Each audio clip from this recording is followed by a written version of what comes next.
This is Tom Fox, and I'd like to welcome you to a new season of Adventures in Compliance. This season, we're going to take up the second set of 12 short stories published in the Strand Magazine in 1893 and 1894, which were collected in the book The Memoirs of Sherlock Holmes. The Memoirs of Sherlock Holmes was published in the United Kingdom by G. Loons and in the U.S. by Harper's and Brothers. It's the second collection featuring the consultative detective Sherlock Holmes. The Final Problem was published in this series, and that remains one of the top Sherlock Holmes stories of all time, as Doyle was determined to kill off Sherlock Holmes, his most famous character, due to not simply its popularity, but how Holmes in many ways had taken over the life of Doyle the writer. I hope you'll take this opportunity to not simply listen to this podcast series, but also to reread the stories in the Memoirs of Sherlock Holmes. In this episode, we take up the adventures of the Reigate Squires, which appeared in June 1893 in the Strand Magazine.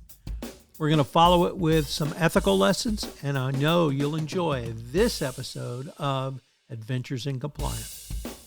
Today we take up the adventure of the Crooked Man, which appeared in the Strand Magazine in July 1893.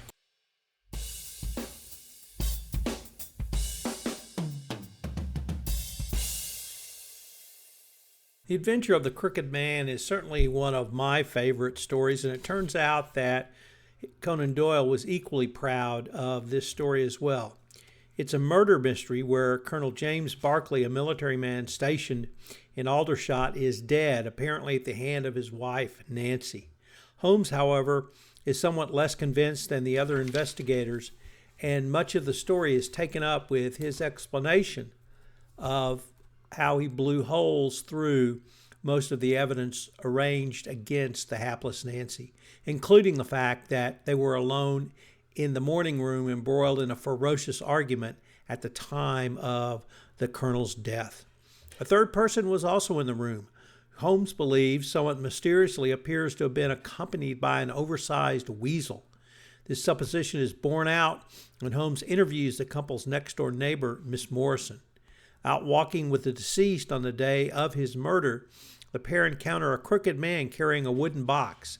They might have passed him by had the man not suddenly looked at Nancy and recognized her. He was, she explained, someone she had known some 30 years previously. While they had talked, the neighbor walked on.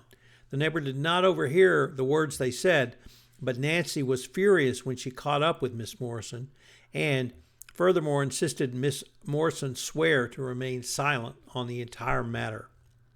How many little crooked men with wooden boxes could there be in the neighborhood? Well, obviously not many. Holmes tracks down a certain Henry Wood, a corporal in the same regiment as the deceased Barclay, out in India during the mutiny, and outpoured a most terrible tale of reprehensible doings.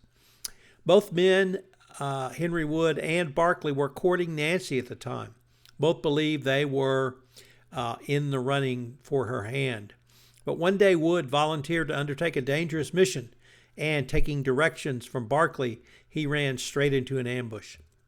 He was captured, tortured, left broken, and deformed. He was sold into slavery and lived life as a vagabond and for many years a street entertainer and a self-taught conjurer. Just two things drove him: the knowledge revealed by his captors that he had been betrayed by Barclay, and the dream of going home, and of course, seeing his beloved Nancy.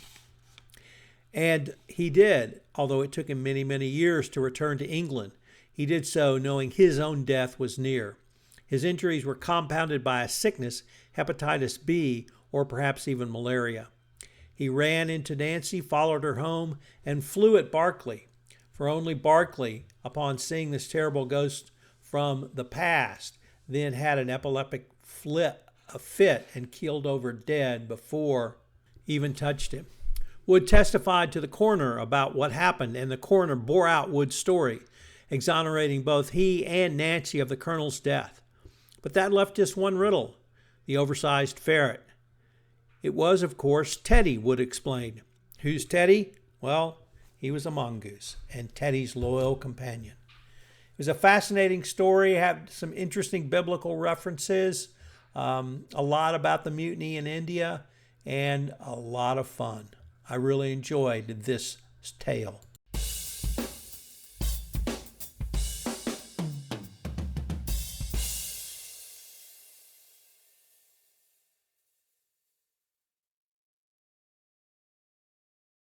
As I noted in telling the tale of this story, it contains a full range of characters: a mysteriously crippled man, a colonel whose past is filled with deceit and betrayal, and a fatal heart attack sparked by shock and horror. So what are some of the ethical lessons from this story? Well, number one, truth and justice. Holmes is steadfast in his pursuit of truth, regardless of the consequences. This reflects a high ethical standard that he holds himself to, emphasizing the importance of truth and justice over personal gain, reputation, or convenience. Number two, understanding and empathy. Holmes' approach to his cases is not just analytical, but also empathetic. He seeks to understand the motivations and emotions of the people involved. In this story of the crooked man, he emphasizes with the eponymous character and does not expose him to the police, as he recognizes the heavy price the man has already paid. This teaches us the importance of empathy and understanding others' perspective in all of our dealings.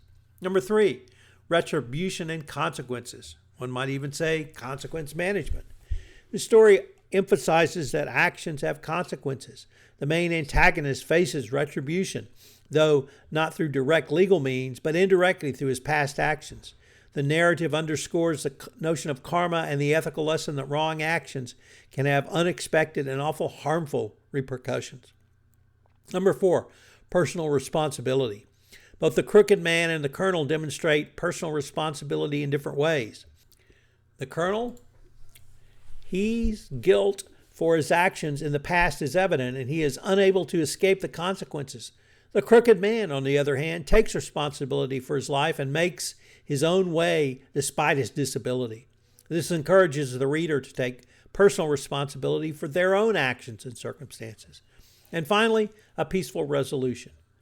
At the end of the story, Holmes lets the crooked man go, as the colonel's death was unintentional and more the result of the colonel's own guilt and horror. Holmes opts for a peaceful resolution rather than seeking punishment, demonstrating the principle that vengeance and punishment are not always the best or most ethical solutions to any conflict. If you've enjoyed this episode, I hope you'll subscribe, rate, and review to Adventures in Compliance, wherever great podcasts are listened to, or perhaps even on YouTube. I also hope that you will take this opportunity to reread some of the great Conan Doyle short stories found in the collected works, the Memoirs of Sherlock Holmes. If you'd like to take a deep dive into a particular short story, I'd love to visit with you. So please give me a shout at tfox@tfoxlaw.com. Adventures in Compliance is a production of the Compliance Podcast Network. I hope you'll join me again in our next episode, where we take up another excellent story, The Resident Patient. Also, if you've noticed, I have cited to the new annotated Sherlock Holmes in my show notes. It is, I think, the best 3-volume set of all Holmes works.